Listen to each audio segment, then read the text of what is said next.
Salam saudara dikasihi Tuhan. Saudara pasti ingat pertama sekali dosa masuk ke dalam kehidupan manusia yang dicatat di dalam kitab Kejadian pasal yang ketiga, di mana pada waktu itu Hawa dipengaruhi oleh ular yang merupakan perlambangan daripada iblis yang selalu membawa kita kepada dosa. Nah, dalam percakapannya itu memang iblis menggoda. Tetapi di sana juga ada peran besar yang dilakukan oleh Hawa sehingga dosa masuk. Perhatikanlah ayat yang ke-6. Perempuan itu melihat bahwa buah pohon itu baik untuk dimakan dan sedap kelihatannya. Lagi pula pohon itu menarik hati karena memberi pengertian. Lalu ia mengambil dari buahnya dan dimakannya dan diberikannya juga kepada suaminya yang bersama-sama dengan dia, dan suaminya pun memakannya. Dosa itu merasuki kehidupan kita sering sekali tanpa kita sadari, walaupun kita sendiri ikut berperan di dalamnya. Saudara pernah memberi makan tikus dengan racun tikus, ataupun menangkap tikus dengan racun tikus? Ya, racun tikus itu aromanya sangat memikat sang tikus. Warnanya pun menarik bagi tikus. Nah, dicicip-cicip di awal-awalnya dan dia suka, tetapi akhirnya apa yang terjadi? Membahayakannya. Inilah yang sering terjadi di dalam kehidupan kita ketika kita berurusan dengan dosa. Itulah yang terjadi pula di dalam kehidupan Hawa waktu Hawa bermain-main dengan dosa. Jadi apa yang ingin saya sampaikan, bahwa ada eskalasi, ada proses peningkatan bekerjanya dosa dalam hidup kita. Dan proses peningkatannya itu sangat dipengaruhi dengan bagaimana kita meresponnya. Kalau kita menganggap remeh, menganggap biasa, tentu saja dosa semakin hari semakin menguasai kita. Karena kita lama-lama justru menyukainya. Hal yang sama terjadi pada waktu Petrus menyangkal Yesus.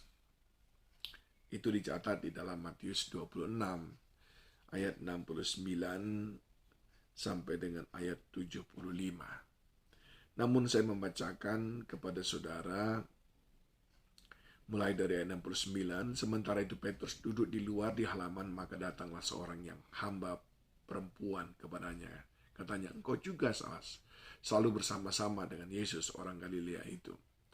Tapi Petrus bilang apa? Ia menyangkalnya di depan semua orang. Katanya, aku tidak tahu apa yang engkau maksudkan. Dan kita sudah tahu semuanya, Petrus menyangkalnya 3 kali. Yang pertama Petrus berkata, aku nggak ngerti apa yang kamu bicarakan. Tetapi ayat yang ke-71 mengatakan, bukan lagi dia berkata aku tidak mengerti. Di sana Petrus menjawab, aku tidak kenal orang itu. Itu di ayat 72, saudaraku. Yang pertama, aku tidak mengerti apa yang kau ucapkan. Yang kedua, aku tidak mengenal orang itu. Tetapi di ayat yang ke-74, lebih mengerikan lagi, saudaraku. Maka mulailah Petrus mengutuk dan bersumpah, aku tidak kenal orang itu. Dan pada waktu itu berkokohlah ayam. Saudaraku yang dikasihi Tuhan. Yang pertama, aku tidak tahu apa yang kau bicarakan. Yang kedua, aku tidak mengenal orang itu. Dan yang ketiga, aku mengutuki orang itu karena dia membuat hidupku susah. Demikianlah cara kerja dosa dalam kehidupan kita. Saat dosa yang pertama kita melakukannya, lalu teguran tidak mempan, kita akan terus lagi melakukannya. Ditegur tidak mempan, terus lagi melakukannya. Sampai mungkin kadang-kadang kita berurusan dengan kepolisian, kita berurusan dengan rumah tangga yang hancur, berantakan. Sebab perceraian oleh karena ulah suami atau istri itu tidak terjadi begitu saja. Pasti ada proses yang terjadi di dalamnya. Kebangkrutan tidak terjadi dalam satu malam. Tapi ada proses yang ada di dalamnya yang kita tidak menyadarinya. Saudaraku, perhatikan baik-baik. Dosa itu sangat berbahaya. Kita harus mendeteksinya dari sejak awal. Kalau saudara tidak cepat-cepat mengenalinya, eskalasinya akan terus meningkat sampai nanti lama-lama kita terbiasa berbuat dosa. Nah, apakah Hawa betul-betul dipengaruhi oleh iblis sehingga dia berdosa? Tidak. Hawa dalam kesadarannya berdosa. Dia melihat buah pohon itu menarik hati dan sedap kelihatannya. Apakah Petrus dalam pengaruh iblis sehingga dia berbuat dosa? Tidak. 3 kali diperingatkan dan 3 kalinya dia berbuat dosa.